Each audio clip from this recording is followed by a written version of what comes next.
Hello everyone, this is Sarah with Melting Star Handmade. In this video, I will be doing a video tutorial on showing you how to make a bird puff. This is specifically a toucan, and this is using Choly of Sew Destiny's free bird puff pattern. It comes with the sewing pattern as well as the embroidery files for the eyes, the beak accents, and it even comes with where you can sew the feet, the wings, and this feather on top in the hoop, so you don't have to sew those little pieces by hand if you have an embroidery machine, of course. I will be explaining how to do this if you do not have an embroidery machine, so you could still follow along if you don't have one.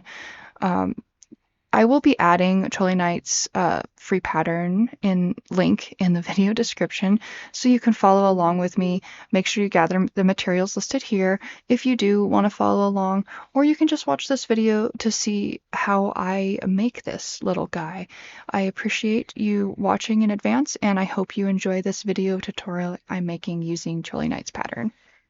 The first thing you'll want to do is decide which bird puff you want to make. This pattern has the dodo, macaw, crow, blue-footed bobby, cuckoo, shoebill stork, puffin, flamingo, and the one I'll be doing, the toucan. Once you know which bird you'll be making, we're going to print out the pattern pages and get started. Once you print out the pattern pages, you need to figure out which pieces you'll need to make that bird. These pieces here are the pieces for the head with the accent face. I'll be using this for the toucan. The other pieces on this page are needed for all of the birds. This is the headpiece without the accent face. I won't be using this one. I also won't be using the long leg piece. Make sure you pick the leg length for the bird you'll be making. This page has some of the different wings and beaks, like the striped wings here. To know which ones to use, you can just read the pattern piece. This one is for the flamingo. Even if your bird, beak, and wings are not on this page, you'll still need this page for the tail piece on the top left corner. This page has a few more beaks and applique pieces for the beaks. Here's the piece for the toucan beak I need. This final page is for the appliquing the eyes. You don't need to print this page if you have an embroidery machine. If you're doing applique, you can see how it's broken down into shapes and colors. I will be using my embroidery machine this time, so I can set this page aside. Now that we know what pieces we need, we can start cutting them all out. I'll be setting the pieces I don't need for the toucan aside first, so I don't get them mixed in with the toucan pieces. Once I have them sorted, I can start cutting them all out individually. I want to cut out on the solid black line. One of my tricks is to cut the opposite way on these triangles. These help place the pieces in the correct place when sewing. Let's skip ahead to when I'm done cutting these all out, as this does take some time. Now that all these pieces are cut out, I can clean up and organize my pieces. These pieces here have the option of sewing on an embroidery machine using the free embroidery files. This is pretty awesome and saves time if you have the option of using an embroidery machine. Of course, you can still make this without an embroidery machine. You'll just need to sew the small pieces by hand or with a sewing machine. Now that we talked about that, let's get our colors and start cutting this out in fabric. I'll be using this gold yellow for the accent color on the face, the orange for the beak, and royal blue for the feet, and black for the rest of the body. We will also need a scrap of fabric for the poly-pellet pouch. I prefer to use muslin for this. Now that we have this organized by color, let's start cutting. For this scrap fabric, or the muslin, you want to make sure that it is doubled up before you mark where to cut. On the lighter fabric, I like to use an air erase marker. Once I have it marked, I pin it, then I cut it out. When cutting out fleece or minky pieces, you do want to pay attention to the direction of the stretch and nap. This is especially important with minky. The pattern pieces do show you which way to put the stretch and the nap, and how many pieces to cut out. When it says 2 pieces, one reversed, you can make these mirrored by folding the fabric like you see me doing. This one I just pinned the pattern piece straight to the folded fabric to cut it out. When doing it this way, you just need to be careful not to cut the paper if you plan on reusing the pattern. You can see it makes 2 mirrored pieces in the end. You can skip this next part if you plan on using an embroidery machine to sew your feet, wings, and feather. I just want to show you a trick I learned to sew these smaller pieces. First, you want to cut the paper pattern on the sewing line.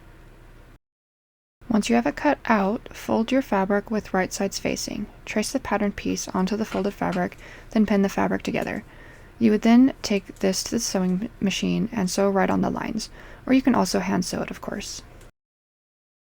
Now I'm going to cut all these pieces out, but I'll skip ahead so you don't have to watch me do all of it. Once all the pieces are cut out, I'm going to find the pieces that need to be appliqued, or in my case, embroidered. For the toucan, it's going to be the yellow face accents and the beak. Since I'm embroidering, I'm going to cut my tearaway stabilizer to fit my 4x4 hoop. I have already set my machine to embroider the eyes. On the file, I go to the last stitch and stitch this straight to the stabilizer. This stitch is for knowing where to cut the fabric. However, I use it to know where to line up the already cut pieces. I use sewing machine safe spray adhesive to tack down the eyepieces, add a water-soluble stabilizer, and tape that down with masking tape. If you need to, you can use the paper pattern to help you know how to place the piece. Now you can have the machine do the embroidering. For the toucan, I'm doing a large circle in black with a white eye shine. I've also used this file to make a crow with a large white circle and a little black pupil, so changing the colors can change the bird's personality. Once these are done, we can cut the jump stitches and remove it from the hoop. We are now going to embroider the details for the beak, so we need to hoop the stabilizer in a 4x4 hoop again. I have the toucan file loaded on my machine and I stitch the last stitch first. Again, I do this to know where to place the already cut out beak. Then I add my spray adhesive and line up the piece. This time I won't be adding the top stabilizer just yet. First I will be adding an alignment stitch so I know where to place my black fabric. Once the alignment is sewn, you can slide your black fabric into the hoop. Make sure you're still keeping in mind the stretch and the nap of the fabric. When your black fabric is placed correctly, you can run the sew down stitch. Once that is done, I will remove the hoop from the machine and cut away the extra black fabric. To do this, I will be using my duckbill scissors. You don't need these specific scissors, you just need to get as close as you can to the sew down stitch without cutting the stitches or the orange fabric. Now that I've cleaned this up, I can add a top stabilizer and sew the next stitch. The top stabilizer is not required, but it does make everything look a lot cleaner. Once this is done stitching, I can remove it from the machine and take the stapler off and remove any jump threads. I also want to trim around the black tip of the beak. I cut off the orange layer of the tip of the beak to reduce the bulk of the fabric. Because it sewed the layers together, I cut right on the stitch line to separate the layers, and then I can cut the orange piece off. I will repeat these steps to do the other side of the beak, but I'll skip ahead to when it's finished. Now I'm going to use my embroider machine to sew the small black pieces. I set up my machine to do both wings and the head feather in my 5x7 hoop. If you only have a 4x4 hoop, you can still do this method, but you'll need to do less pieces in one hoop. I start by hooping my tearaway stabilizer, then I get my black fabric and use spray adhesive to hold it in place. I make sure it's folded with the right sides facing, keeping in mind the stretch and the nap of the fabric related to the machine stitch out. For me, it means the stretch goes across the short ways and the nap goes along the long ways. Once the fabric is placed correctly, I put my hoop into the machine and start the sew out. With the wings, the first stitch is the pieces being sewn together and the second one shows where to cut it. Now that all the pieces are sewn, I can remove my hoop and cut out the pieces. I'll be waiting to cut them out individually around the seam allowance so I don't lose the little head feather. The last thing that needs sewn on the embroider machine is the little feet, so I'll set my machine with the feet file and prepare my hoop like I did with the wings and head feather. Again, you can sew this on a regular machine if you don't have an embroider machine, or even hand sew it. This method is just much faster and more precise. You do want to keep a close eye on your machine while it's running. When I put my hoop in, I didn't realize that I had some fabric go under my hoop until I heard it struggling. Because I was watching it, I caught it quickly and was able to fix it right away. Now that the feet are sewn, I'm going to remove some of the bulk, and then we'll get started on sewing the body. The first step I'm going to do with my sewing machine is to get the accent face attached to the head. To do this, I need to clip into the seam allowance of the curve of the head. You don't want to make these very long. Try to keep it less than 1/4 of an inch and only in the curved areas. These little snips help to curve the head curve around the curve of the face. You'll still need to kind of stretch and maneuver the head curve to go around the face, but if you go from points marked on the paper pattern, it'll fit just right. I like to use clips to hold it in place as I maneuver it. You can also use pins. I'm going to skip ahead to where I have both face pieces ready to sew. Now that we have these ready to sew, I'm going to set my machine to a small zigzag stitch and sew along the curve, making sure to stay in the 1/4 seam allowance. Right now, I'm just sewing the curve of the accent face. I'll repeat this with both pieces. Now I'm going to start sewing the darts on the head. When you do the accent face, there's only 2 darts on the head, but on the non-accent face, there's 3 darts.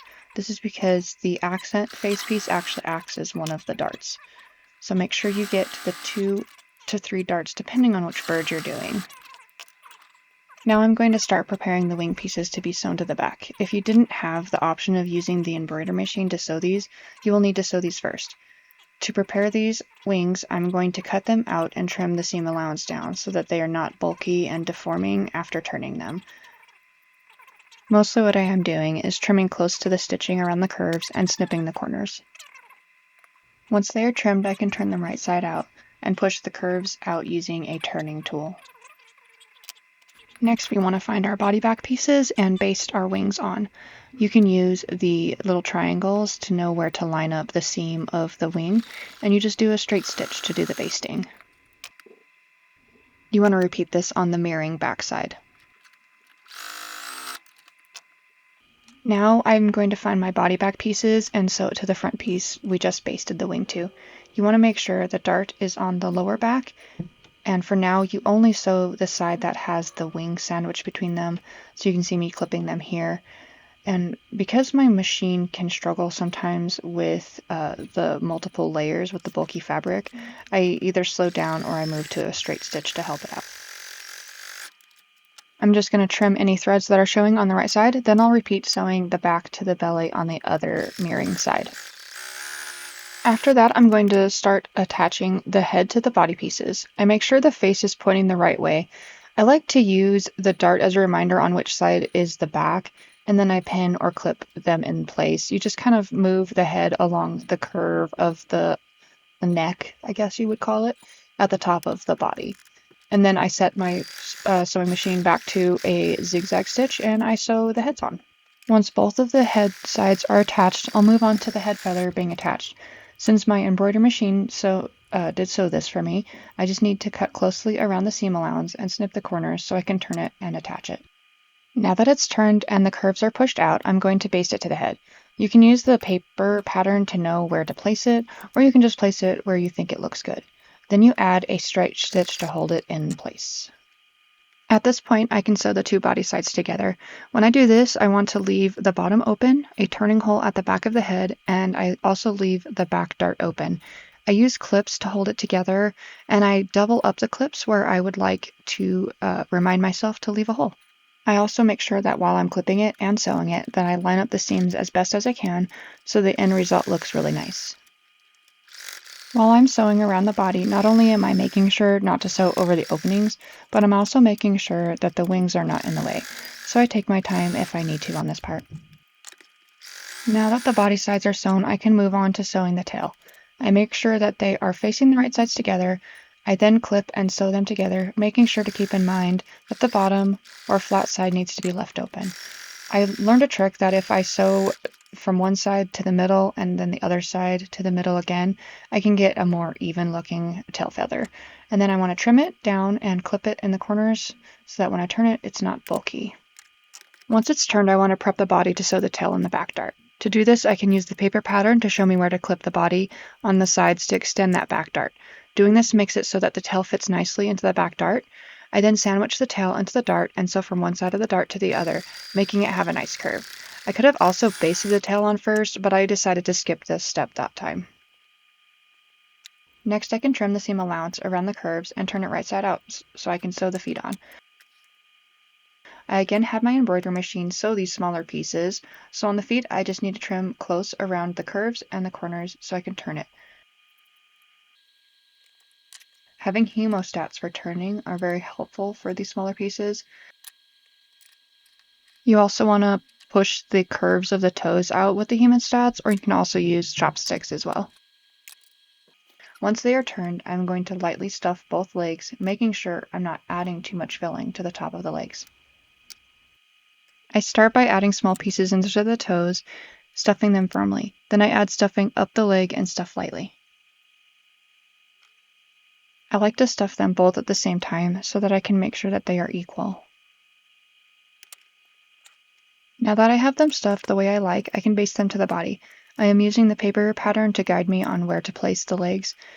You can also just guess or decide where you think they look good, but just make sure that they are equal away from the middle. Once I have the legs basted, I am going to sew the bottom to the body. I turn the bird wrong side out again and make sure that the legs and wings are all tucked inside. I like to find the center of the circle and clip that to the seams. I then clip the rest of the bottom piece all the way around the circle. When I am clipping and pinning, I'm extra careful around the legs area to make sure that all the fabric will be sewn together and it won't shift while I'm sewing. It doesn't really matter where you start sewing on this part, I just want to make sure that I go all the way around the circle. Here's a little reminder to always keep an eye on your bobbin. I just ran out, but luckily I noticed right away instead of sewing all the way around the circle and then noticing. While I refill my bobbin, now is a good time for me to remind you to like this video and subscribe to my channel if you like my content. Now back to sewing.